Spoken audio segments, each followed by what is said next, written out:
அனைவருக்கும் வணக்கம். Welcome to Dharma academy. இன்றைக்கி நாம் இந்தியன் எக்கனாமியில் வருவாய் ஆதாரங்கள் அப்படிங்கிற டாபிக் பார்க்க போகிறோம்.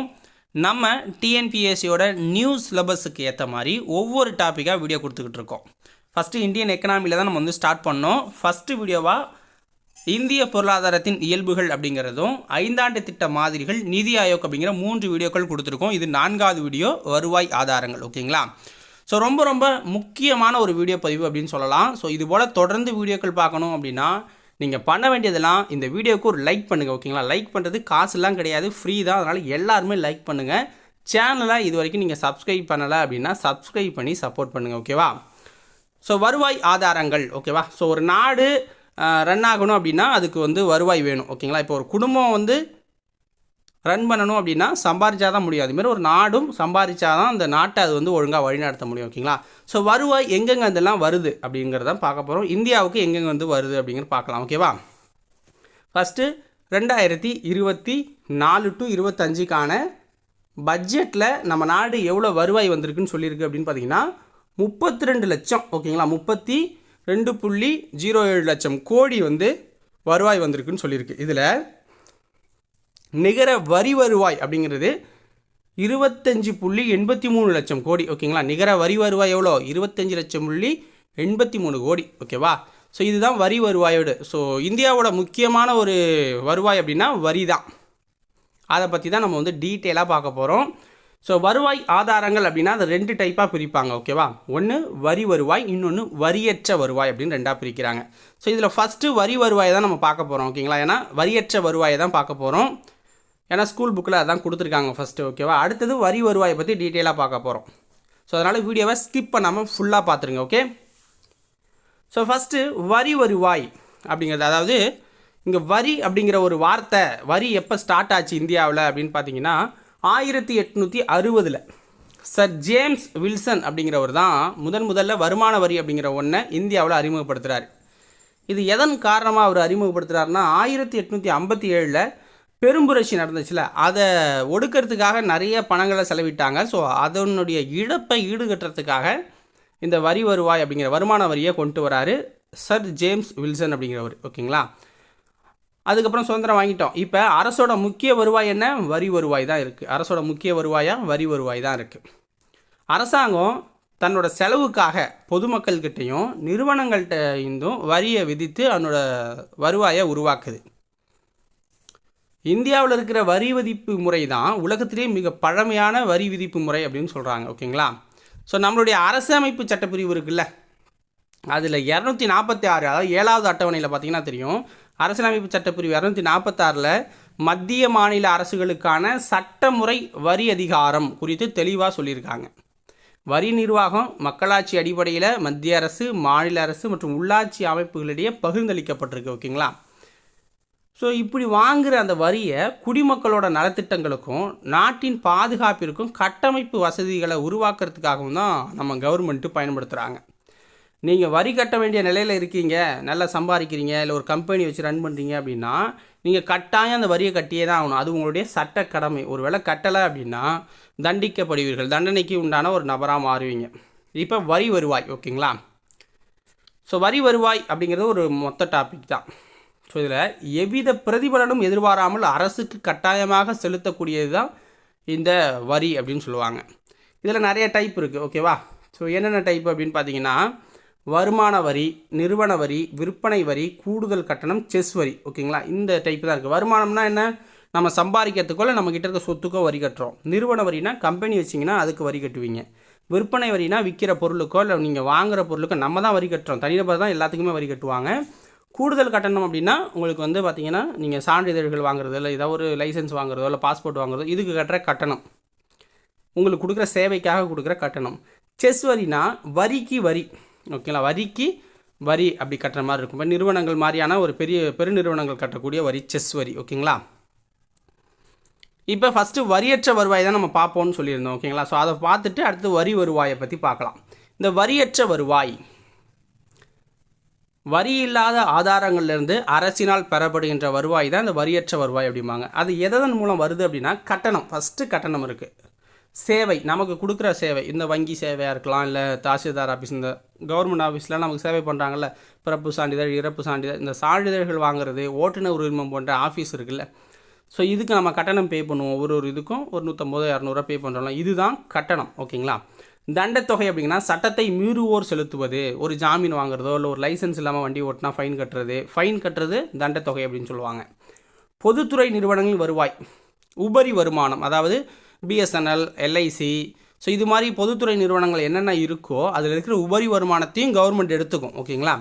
அடுத்தது மேம்பாட்டுக்கான சிறப்பு தீர்வைகள். ஸோ இது குறிப்பிட்ட பகுதியில் அரசு மேற்கொண்ட பொது திட்டத்திற்காக பணம் வாங்கிப்பாங்க. ஓகேங்களா. ஸோ அதாவது அங்கே இருக்கிறது அதுக்கேற்ற மாதிரி வரியை அங்கே போட்டுப்பாங்க. ஸோ வரி மீன்ஸ் என்னென்னா ஒரு பணம் தலா அப்படிங்கிற மாதிரி போட்டுப்பாங்க. நிலத்தின் மதிப்பு உயரும்.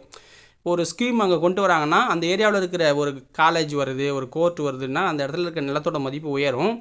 ஸோ அதன் பொருட்டு அந்த மக்களுக்கு மட்டும் ஒரு சிறப்பு தீர்வையாக போட்டு அந்த வசூல் பண்ணுவாங்க. ஓகேவா. அடுத்தது அன்பளிப்புகள், மானிய உதவிகள். இது உள்நாட்டு உதவி அப்படின்னு சொல்லுவாங்க. உள்நாட்டு உதவினா என்னென்னா, இப்போ கேரளாவில் வெள்ளம் வந்துச்சு, அப்போ கர்நாடகா, தமிழ்நாடு எல்லாம் மாநிலங்களும் உதவிச்சு. அப்போ இது அரசு உதவுறது உள்நாட்டு உதவி. ஓகேங்களா. அயல்நாட்டு உதவி அப்படின்னா வெளிநாடுகள் நமக்கு உதவுறது, இல்லை நம்ம வெளிநாடுகளுக்கு. இப்போ கொரோனா காலகட்டத்தில் நம்ம மருத்துவ உதவி எல்லா நாட்டுக்கும் பண்ணோம். இப்போ ஆப்கானிஸ்தானுக்கு உணவுப் பொருட்கள்லாம் நம்ம அனுப்புவோம். மாலத்தீவு போன்ற நாடுகளுக்கு நம்மளுடைய ஹெலிகாப்டர்லாம் கொடுத்து இராணுவ ஹெலிகாப்டர் கொடுப்பாங்க. ஸோ இதெல்லாம் தொழில்நுட்ப உதவி. ஓகேங்களா. ஸோ இது மாதிரி பண்ணுறது தான் அது. அடுத்தது மரண தீர்வை. இது இறந்தவரின் சொத்துக்கள், அதாவது ஒருத்தர் இறக்குறாரு, அவருக்கு வாரிசு இல்லை அப்படின்னா அவர் யாருக்கும் உயில் எழுதி வைக்கல, இப்போது வேறு ஒரு தனிநபருக்கு உயில் எழுதி வைக்காமல் இருக்கும் பட்சத்தில் அந்த சொத்துக்களை அரசு எடுத்துக்கும். இதுதான் மரண தீர்வை. ஓகே. இது வரியற்ற வருவாய் முடிஞ்சு போச்சு. இப்போ வரி வருவாய்க்கு வந்துடுவோம். ஸோ வரி வருவாய்க்கு வருந்தீங்க அப்படின்னா ஆடம் ஸ்மித் தான் பொருளாதாரத்தோட தந்தை. அவர் ஒரு 4 கோட்பாடு வச்சுருக்காரு. ஓகேங்களா. அதை பார்த்துட்டு அப்புறம் வரி வருவாயை பார்க்கலாம். வரி விதிப்பின் புனித விதிகள் அப்படிங்கிற பேரில் அவர் வச்சுருக்காரு. ஒரு நல்ல வரியில் இருக்க வேண்டிய சிறப்பு கூறுகளையும் தன்மைகளையும் புனித விதிகள் அப்படின்னு சொல்லுவார். ஓகேங்களா. அது என்னென்ன அப்படின்னு பார்த்தீங்கன்னா, செலுத்தும் திறன் பற்றிய விதி, நிச்சயத்தன்மை விதி, வசதி விதி, சிக்கன விதி அப்படின்னு 4 கோட்பாடு அவர் வச்சுருக்காரு. ஓகேங்களா. ஸோ ஒவ்வொன்றுக்கும் என்னென்ன எக்ஸ்பிளனேஷன் பார்த்துடலாம். செலுத்தும் திறன் பற்றிய விதி அப்படின்னா, மக்கள் வரி செலுத்தும் திறனுக்கு ஏற்ப அரசு வரி விதிக்கணும். இப்போ ஒருத்தரால் செலுத்த முடிகிற அளவுக்கு தான். இப்போ 100 ரூபாய்க்கு கம்பெனி வச்சிங்கன்னா 30% கட்டணும் அப்படின்னு சொல்லுது. ஓகேங்களா. ஸோ அது மாதிரி மக்கள் செலுத்தக்கூடிய திறனுக்கு ஏற்ப தான் வரி விதிக்கணும் அப்படிங்கிறதும், ஏழை அல்லது நடுத்தர பிரிவினரை ஒப்பிடும்போது செல்வந்தர் அதிக வரி செலுத்தும் வகையில் அது இருக்கணும் அப்படின்னு சொல்லியிருக்காரு. நிச்சயத்தன்மை விதி அப்படின்னா, வரி வீதம் அல்லது செலுத்தும் காலம் குறித்து நிச்சயமற்ற தன்மை இல்லாத வகையில் அரசு விதியினை விதிக்கணும் அப்படிங்கிறாரு. வரியினை விதிக்கணும் அப்படிங்கிறாரு. அரசு தன் போக்கிற்கு வரிகளை விதித்தால் அது மக்களின் செலுத்தும் திறன் மற்றும் வேலை செய்யும் திறனை பாதிச்சிடும் அப்படிங்கிறார். இதுதான் நிச்சயத்தன்மை விதி. அடுத்தது வசதி விதி. வரி வசூலிக்கும் முறை, வரி செலுத்தும் காலம் மக்களின் வசதிக்கேற்ப அமையணும். இப்போ சொல்லுவாங்க இந்த மாதத்துக்குள்ளே நீங்கள் கட்டிக்கோங்கன்னு சொல்லுவாங்க. இன்றைக்குள்ளே கட்டணும் சொல்ல மாட்டாங்க. 6 மாதத்துக்கு முன்னாடி 4 மாதத்துக்கு முன்னாடியே டேட் சொல்லுவாங்க. அதுக்கப்புறம் எக்ஸ்டெண்ட் பண்ணுவாங்க வரி கட்டுறதுக்கு. ஓகேங்களா. அதுமாதிரி அவங்க வசதிக்கேற்ப இருக்கணும். சிக்கன விதி அப்படின்னா ஈஸியாக கட்டுற மாதிரியும் இருக்கணும். ஓகேங்களா. சிக்கன விதி அப்படின்னா அரசு வரிகளை வசூலிப்பதற்காக பணம் செலவிடுது. ஏன்னா கவர்மெண்ட் ஆஃபீஸர் போட்டு அவர் மூலயமா தான் வசூலி பண்ணுவாங்க. அப்போ அவருக்கு சம்பளம் கொடுக்கணும். ஓகேங்களா. அது மாதிரி பணம் செலவிடுது. ஆனால் வசூலிப்பதற்கான செலவு வரிகளை விட அதிகமாக இருந்தால் அது மோசமான வரி அப்படின்னு சொல்லப்படுது. வசூலிக்கும் செலவு குறைவாக இருக்கும் வரிகளை மட்டும்தான் அரசு விதிக்கணும் அப்படின்னு ஆடம் ஸ்மித் சொல்லியிருக்காரு. இப்போ வரி வருவாயை நம்ம பார்த்துடலாம். ஸோ வரி வருவாய் அப்படின்னா அதில் 2 டைப் இருக்குது. நேர்முக வரி, மறைமுக வரி. இதில் மறைமுக வரி அப்படிங்கிறது இப்போ ஜிஎஸ்டியாக மாறிடுச்சு. ஓகேங்களா. அதை ஜிஎஸ்டி சரக்கு மற்றும் சேவை வரி அப்படிங்கிறது சிலபஸில் ஒரு தனி டாப்பிக்காகவே இருக்குது. அதை பார்க்கும்போது இன்னும் டீட்டெயிலாக பார்க்கலாம். இதில் லைட்டாக வரினா என்ன, நேர்முகன்னா என்ன, மறைமுகனா என்னங்கிறத பண்ணிட்டு பார்த்துட்டு சரக்கு மற்றும் சேவை வரி அதை பற்றி டீட்டெயிலாக ஒரு வீடியோவை பார்க்கலாம். ஓகேவா. ஃபஸ்ட்டு நேர்முக வரி. இந்தியாவின் அனைத்து நேரடி வரிகளும் மத்திய அரசின் கட்டுப்பாட்டில் தான் இருக்குது. நேர்முக வரி அப்படின்னாலே மத்திய அரசோட கட்டுப்பாட்டில் தான் இருக்குது. Income tax. ஓகேங்களா. ஒருவரின் வருமானத்தின் மீதும் செல்வத்தின் மீதும் விதிக்கப்பட்டு அரசுக்கு நேரடியாக செலுத்தக்கூடியது தான் அந்த நேர்முக வரி. நீங்கள் சம்பாதிக்கிறீங்க இல்லை உங்கள்கிட்ட சொத்து இருக்குன்னா அதுக்கேற்ற மாதிரி நீங்கள் பணம் கட்டுறீங்க. ஓகேங்களா. இந்த வரிச்சுமையை, நேர்முக வரியை நீங்கள் யாருக்கும் மாற்ற முடியாது. இந்த நேர்முக வரி அப்படிங்கிறது ஒரு வளர் வீத வரி. நீங்கள் எவ்வளோ சம்பாதிக்கிறீங்களோ அவ்வளோ கட்ட போகிறீங்க. இவ்வளோ தான் ஸ்டாண்டர்ட் கிடையாது. ஒரு செலுத்தும் திறனுக்கு ஏற்றவாறு வரி அப்படிங்கிறது விதிக்கப்படும். புரியுதுங்களா. அவங்கவுங்க சம்பாதிக்கிறதுக்கு ஏற்ற மாதிரி தான் வரி இருக்கும்.